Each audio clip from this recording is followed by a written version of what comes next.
And again, you being interested in fashion and being I think Yeah, I would say it again, God set us up for each other. God just because I love also styling is like really fun. She loves styling. She's a stylist, by the way, so I'll just put her details in the description box below.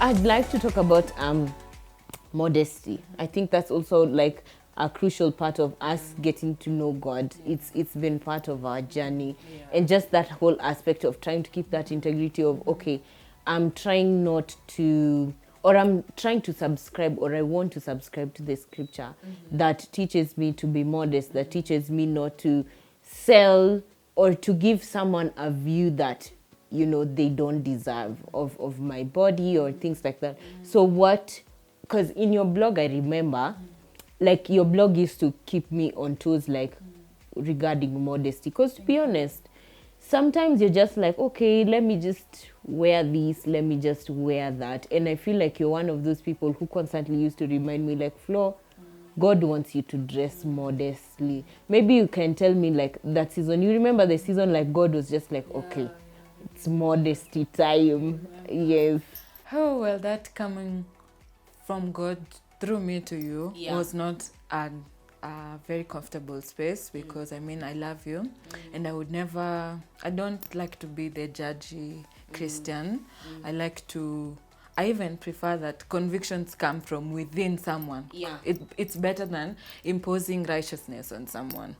But then it was coming and I knew I needed to talk to you. Not that I was at a better place anyway, I was just growing. But I think in this whole journey, I even looked at the Queen Elizabeth, the royal families, and I realized they actually dress modestly. Always. You rarely find them just dressing anyway, anyhow, they they cover nicely.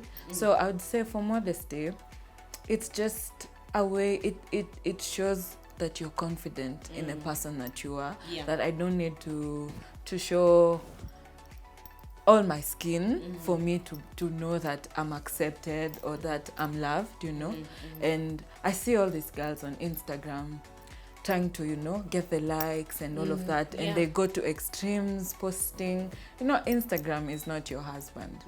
Those body parts are meant for the confines of a marriage, But so I think the whole world system is very different. But now that we're in Christ, we subscribe to modesty. So I would say about modesty, it's something from within, from that love of God and the relationship, that you're able to even follow his leading, because God is so interested in even what you wear. It's not just about, oh, are you reading the Bible? Are you praying? Are you in church? Why are you missing church? No. From the smallest details to what I'm wearing, And you even see it in the Bible. The way God would, like in the book of Ezekiel, God told Ezekiel not to come into his presence with wool, a woolen things, because it would make him sweat. So I read those scriptures and I'm like, God is interested in how we dress, in how we dress. So it's not, you cannot separate modesty and our Christian walk, especially as women. And the Bible also says like everything is good, but not everything is of value, So you also just need to define, you don't want to confuse people. I'm born again, but as I look at people in the world, you're also dressing like them. So they're like, there's an image and there's somebody else. So I would say, I'm not going to tell you wearing this and this and this is wrong. No, I won't do that. But from reading the Word of God and just intimately having a relationship with God, you'll get to that place where God will start to tell you, put on this. You'll just have convictions. And it will be so loud. It will be so loud that you can't. And I think that's how it should be. That's how it should be. So interesting. Anyway, I pray that as you journey with God, He will speak to Himself and give you a revelation relevant to your time experience and calling. And also, just to finish that thought, Yeah. God looks at the heart. You know, that's unfortunately sometimes this is an argument that people put up to just live carelessly. Oh, God looks at my heart. But yes, He does look at the heart. And when you come to Him, He doesn't look at you from a point of you need to be doing this, but He's like, you're my child. From then He will begin to shed off things of your life. So yes, God looks at the heart, but then also our character needs to be up to standard. True. And they should reflect the image of Christ, so that if I'm bringing up another woman or I'm mentoring someone younger than me, my life itself is a reflection, and that includes what I'm putting on. Yeah. Awesome. I want to get the next question. What's one key thing you've learned during this COVID-19 pandemic? One key thing I have learned in this pandemic is that keep going no matter what. You know, this pandemic happened, and I know most of us were at that place where we are transitioning, staying at home, you know, and not knowing what to do now with staying at home. Your dreams, for a minute you're like, the plans I had for this year, now COVID has happened, am I still going to be able to do them? So I think for me as a person, I sort of went in with the season, but then I started reminding myself, I still have dreams, I still have an ambition, I still have things I want to achieve. So whether I can do it outside or inside, I will not let that stop me. So just staying resilient and pursuing them, and also just being they call it what, malleable. Like you can be, you can turn yourself and take advantage of the opportunities. Yeah, exactly. Because it looks like it may be like this for a while. So if you sit and wait, 2020, 2021, that's when I'll do it. You'll realize your colleagues and the people who you are with made steps ahead, but because you sank in and you felt like because you cannot access physical things, there's nothing you can do, you missed so much. So I think for me it has been like a push to explore other ways I can do my business. I can learn so many other things. And I've also learned that I can do without so many things and so many other people. Sorry to say that. Not in a bad way. But you know, you realize ulikuwa unasumbukia so many things and so many people and so many approvals from people, but you're just in that zone and you're doing well. Yeah, she's like, Instagram is not my husband. So there's no, showing too much skin there. Yeah. And it's just boundaries, just knowing that. But I think I'll really attribute like this fact you're saying about really pushing, like you've been so consistent with your posts, like on your beauty page. Like my friends come and ask me, Petal, she's always posting, she always have content in the morning, sijui at what time, mara her eyeshadow is green, tomorrow she has flowers, tomorrow she has what, the next day sijui she's going to do makeup wear. So I'll really commend you for that. I told you guys, she's loyal. You see, ndio imejitokeza. Thank you. Best advice you've ever been given? Wow. Best advice I've ever been given is to be myself. I know we've had it everywhere, but being myself has been the best advice that I've been given. To know that, because in that statement there is another statement that I'm enough. I can achieve the things that I want to. I do not have to conform to this, to what the world is doing or what's the only way to success, because there's no straight line towards success. So I think for anyone to tell me to be myself, they're giving me freedom and power to let the things that God has put in me come out. Because even now, coming to our walk with Christ, there's a way people think that when you're umeokoka cannot be too active, they can't talk a lot, you have to be confined, you cannot you cannot sijui pursue fashion, you just have to be reserved. That's a lie from the devil, you know. So even in Christ, be yourself, because even when you read the disciples of Jesus, all of them had different characters, and by being themselves in their spaces, waligwaruzana, wakasameana, and they loved God together. So just being myself and accepting, you know me, I'm just loud, me, I'm just a joker. I'm still learning how to do some things, and it's okay. Yeah, it's so true. But for the disciples, you know, they're a bit controversial. Who are those who went and asked Jesus, Ati, let's sit on the left and right? I'm like, okay, I'm just like, and asking who's the favorite. I'm just like, bruh, you guys, man, just sort out your things. But I think you've touched on something very... Sorry to go back there. Still on being myself. I've also realized that in the makeup industry, there's all these talented artists, man, and starting out, you feel so intimidated. You feel like, nanis, you know, there are levels and all of that. And there are all these people who are doing special effects makeup. There are people who've just specialized in bridal makeup. So also just that thought about being myself, it sort of just narrows everything down, so that I know that even much as I'm doing makeup, I'm not like any other artist. I have to be myself and let Petal come out. Let Petal come out, not another artist come out through me, or me enhancing someone else's work, which is not bad. But what about the thing that is inside me that the world has not yet seen? Because if I just do it because everyone's doing it, will suppress the secrets that I have within myself. I think that's so... It's like a moment of deliverance. Like, I'm just taking it in, because I feel like for some of us, we've just been in this environment where you have to be a certain way, or there's a certain code. So you're like, okay, sit like this, chin up, like all those things, speak like this. And you've never really known the boundary between being yourself and doing what's wrong.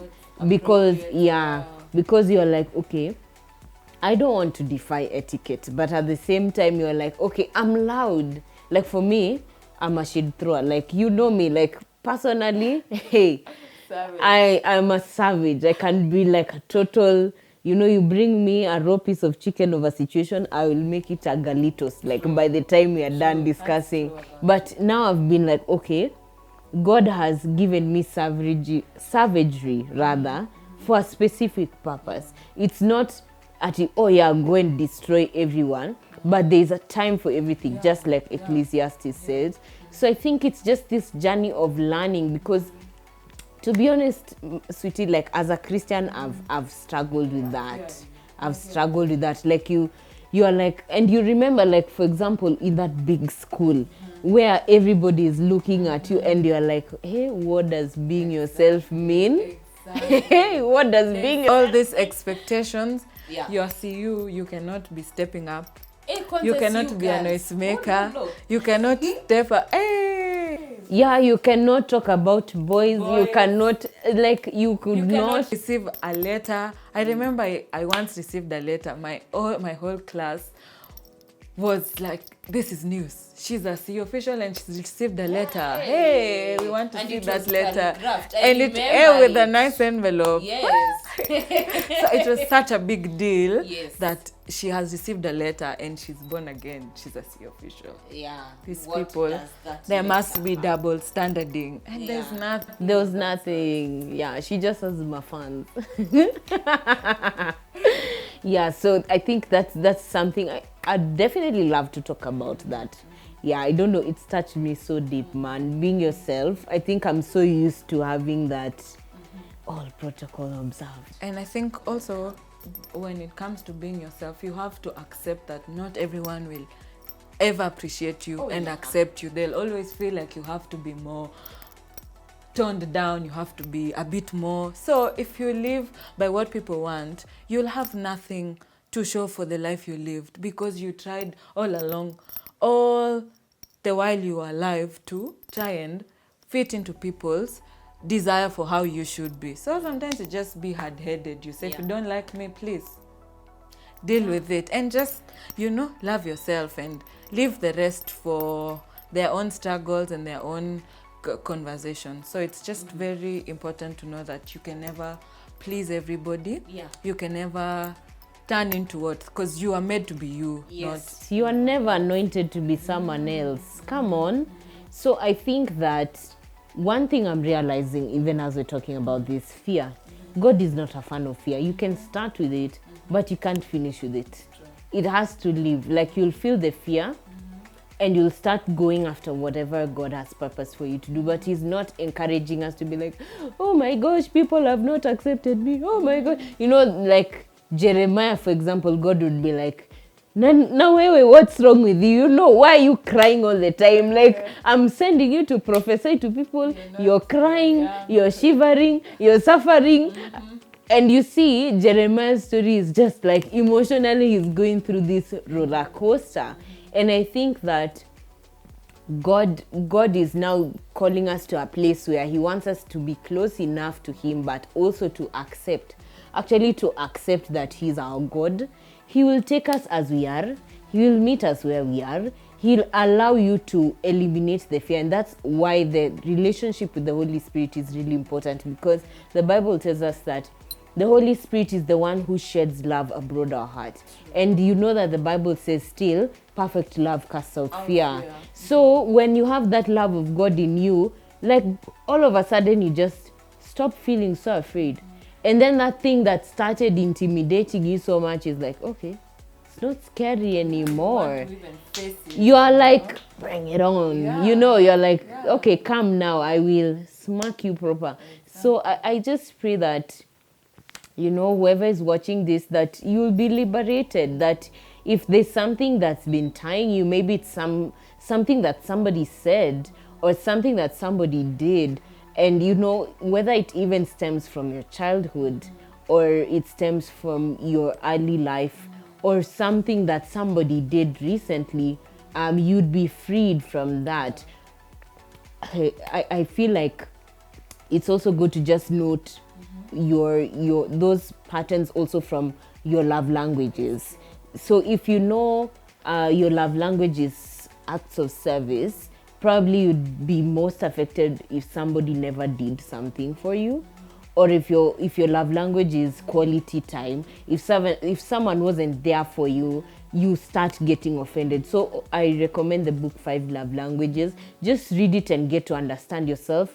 Do a personality test. We were talking about personality tests, and just get to know yourself. How has God fashioned you so that you can be able to pull out these things that may be tying you down.